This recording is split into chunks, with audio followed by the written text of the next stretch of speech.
Having authority does not automatically mean God ordained it. Romans 13 is often quoted in immigration debates, but it is frequently misunderstood. Some frame Romans 13 as an authoritative scripture that exists to punish evil and promote good, equates legality with morality, reduce or eliminate biblical compassion for the sake of law and order, applies skepticism to the public but doesn't apply it to the governing powers. It does not teach that all actions of authority reflect God's righteousness, because biblical justice looks like this: enforce the law, reform the law, protect the vulnerable, make righteousness accessible. For example, God used Babylon as governing authority in Habakkuk, and then judged Babylon for corruption. Authority can be tolerated without being endorsed or condoned by a morally righteous God.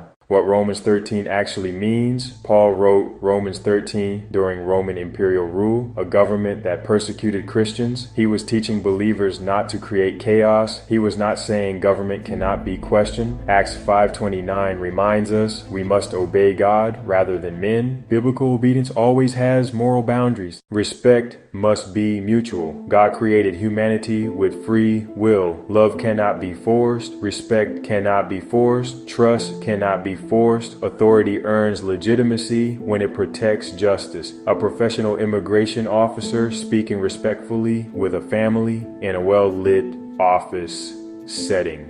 The interaction appears dignified and fair. Natural office lighting creates a professional yet human atmosphere. If government expects immigrants to respect law enforcement, enforcement must operate with dignity and fairness.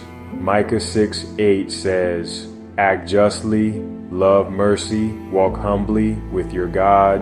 Justice without mercy becomes oppression. Mercy without justice becomes chaos." How agencies can build trust. Trust is not built through fear. Proverbs 20:28 says, "Steadfast love and faithfulness preserve the king, and by steadfast love his throne is upheld." Practical reforms, body cameras mandatory, community liaisons, faith community partnerships, transparent investigations, independent oversight boards. Authority without accountability becomes tyranny. We as a society must reject the notion that every big government agency is from God. That is not biblical. What Scripture actually says: authority can be from God. Authority can also become corrupt. Authority is conditional, not absolute. The book of Revelation literally depicts governments as beasts. If an agency lies, oppresses, dehumanizes, kills unjustly, rejects God's moral law,